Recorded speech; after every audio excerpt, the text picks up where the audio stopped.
Alors on a enlevé le... Là on enlève le collecteur d'admission. Faut le secouer un peu, hein. Et tirer en même temps, il va venir. Voilà, il est venu. Et un peu plus haut là-bas, on a enlevé la vanne EGR. Collecteur d'admission, hop. Il y a les devises qui Vous voyez, hein. Les devises que vous dévissez juste avant, Ouais. et après vous tirez. Et là, vous voyez comment c'est dégueulasse. On met ça dans une bassine avec la vanne EGR. Vous voyez la vanne EGR, hein. Ouais. Ouais, comme il a dit, en fait, là je vais verser un peu d'essence dans la bassine. Faut faire attention à cette partie-là, l'électronique, de pas la tremper dans l'essence. Ok. Alors on a versé de l'essence dans la bassine et un peu aussi dans la vanne EGR. Regarde.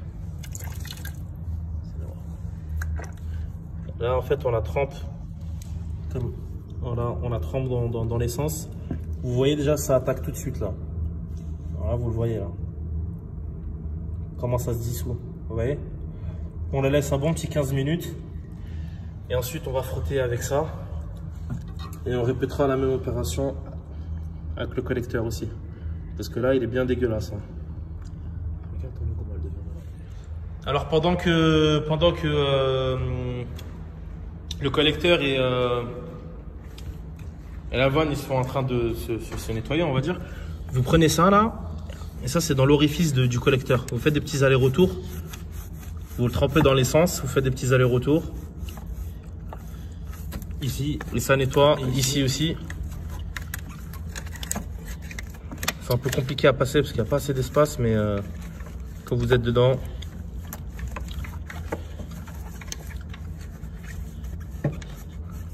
ouais, vous faites du va-et-vient quoi, comme dans une femme. Et puis voilà. Vous répétez l'opération 3-4 fois. Vous voyez là, déjà vous voyez l'eau comment elle est devenue bien noire. Donc ça vous montre un peu. Je vais vous remontrer la vanne. Vous voyez déjà comment elle est devenue toute grise là. Déjà ça fait un peu mieux. Si vous sortez ça, hop. Celui-là, ouais, voilà, on va le vider, on va remettre de l'essence dedans, le collecteur. Oui, il faut vraiment faire attention parce que c'est vraiment dégueulasse. Hein. Pas trop fort les allers-retours quand tu ressors parce que tu vas te salir.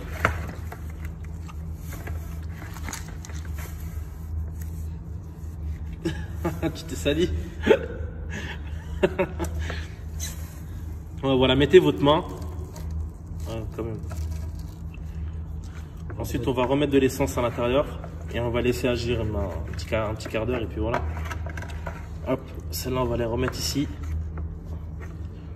Toujours ça, faire attention à la connectique électrique. Toujours faire attention. C'est le plus important, j'allais vous dire.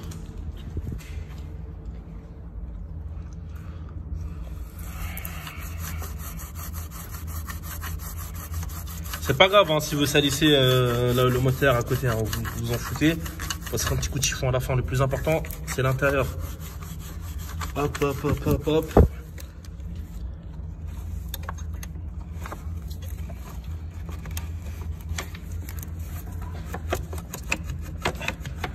Je sens vraiment que c'est encrassé, hein, parce que j'ai du mal à faire des allers-retours dedans, vous voyez. Mais c'est bien pour le moteur. C'est que des bienfaits. Hop, vous voyez, à chaque fois, elle ressort toute noire. Et je vous dis, hein, le meilleur moyen de nettoyer, c'est l'essence. Hein. Vous voyez comment elle est redevenue blanche instantanément.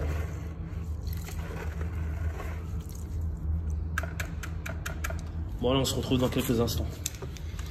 Alors ici, là, on a pris du petit dégraissant que vous achetez dans n'importe quelle surface. Vous voyez déjà là, attends, arrête 2 secondes. Vous le voyez là déjà? Il était noir, regardez comment elle est redevenue gris. Donc c'est vraiment pas mal pour le moteur ça. Après, vous pouvez en mettre partout, hein. Juste faire attention au connectique. Après vous prenez des petites lingettes normales, plastique ou peu importe. Ça c'est pour la fin. Hein. C'est pour la fin et c'est pour essuyer quoi.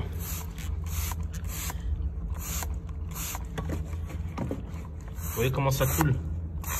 On a la crasse qui était à l'intérieur qui redescend quoi. Vous voyez là, ça c'est vraiment pas mal.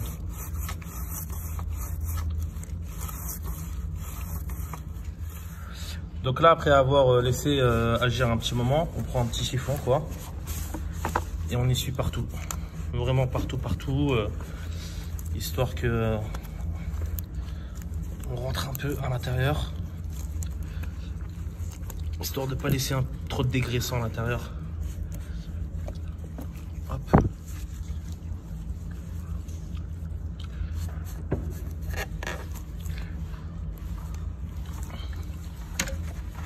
En bas aussi, pareil. Hop, hein, vous voyez, hein. C'est propre, mais c'est toujours aussi sale aussi.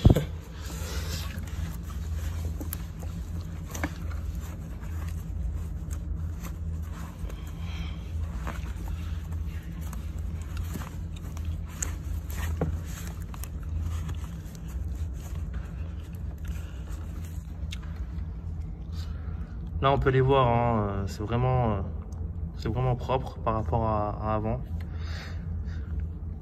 Donc voilà, là j'ai mon ami qui termine de nettoyer. Donc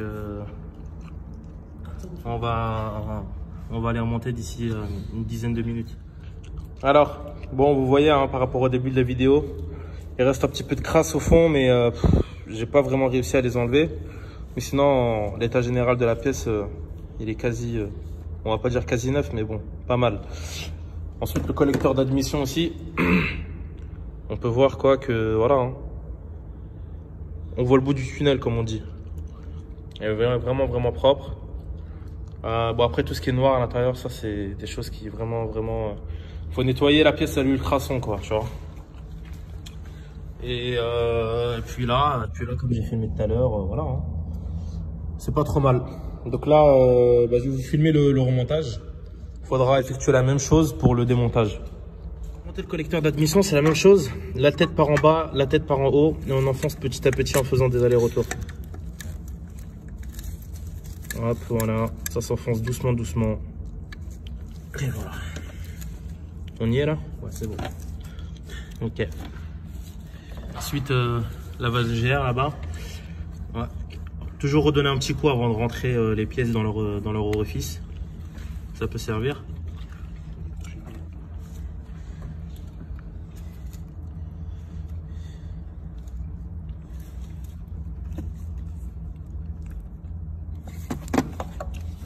Donc vous voyez là, la vanne, attends.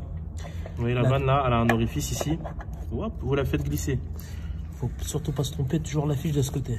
Voilà, toujours la fiche d'alimentation à droite, quand vous êtes en face. Et il y a un petit joint métallique aussi qu'il faut pas perdre. On l'a pas filmé, mais je pense que vous avez dû le voir au cours de la vidéo. Il y a 3 vis. Une qui est en train de visser et les 2 autres qui sont là. Il y en a une à gauche et une en bas. Et une ici. Une en bas, ouais, voilà. À côté de la vis rouge qui est là. Donc après avoir fait tout ça, vous serrez ça avec une clé de 8, une clé plate, une clé à pipe de préférence, c'est moins fatigant. Et ensuite on va refixer la fiche d'alimentation. En fait, quand on a tout fini, là on a resserré ça là-bas, on a resserré la vanegère, ici bon, hop, on vérifie qu'elle est bien enfoncée. Ensuite on a cette pièce. C'est où il y a t'as le cache moteur qui vient dessus quoi. Hop, elle vient par là.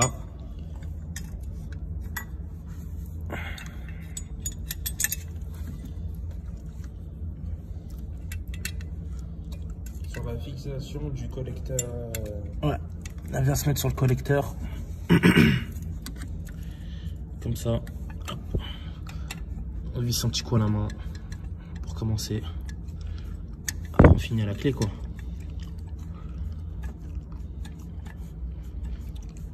Voilà, en vrai c'est une opération qui prend une petite heure, grand max. Il faut une petite bassine, une bassine vide pour verser l'essence et nettoyer la pièce à l'intérieur. Il faut aussi, comment dire, moi j'ai acheté 5 € d'essence à la pompe, ça m'a suffi hein. Il faut une petite, ouais, du 95. J'ai acheté une brosse aussi, une petite brosse pour la rentrer dans le tube. Pour la vanne EGR, ce qu'il faudrait, c'est une brosse à dents usée, hein, qu'après vous utilisez plus, tu vois. Et quoi d'autre, qu'est-ce qu'on a utilisé d'autre?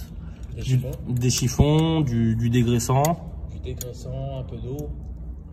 Et quelques petits tournevis plats quoi, pour faire passer les chiffons, etc. Voilà. Si vous avez l'occasion d'acheter du nettoyeur en frein, c'est aussi pas mal pour mettre un petit coup de nettoyage à la fin. Et il y avait quoi d'autre parce que là, je suis avec un mécano, il s'y connaît très bien. C'est quoi les bienfaits de nettoyer la vanne EGR? Les bienfaits, c'est éviter qu'elle s'encrasse et qu'elle se bloque, qu'elle crée pas un défaut moteur. Ouais. Et du coup, voilà. Mais c'est bien pour le moteur, quoi. On va dire, il est moins encrassé, il est beaucoup moins encrassé déjà. C'est toujours mieux d'enlever la calamine que de la laisser. Parce que trop de calamine, après, ça va bousculer la vanne EGR. Et une vanne EGR, ça coûte 500 € en moyenne. Ouf, oh là, j'ai failli perdre la clé. Ouais, une vanne EGR, ça coûte très cher. Ouais, ça coûte cher, mais voilà, une petite centaine d'euros, quoi.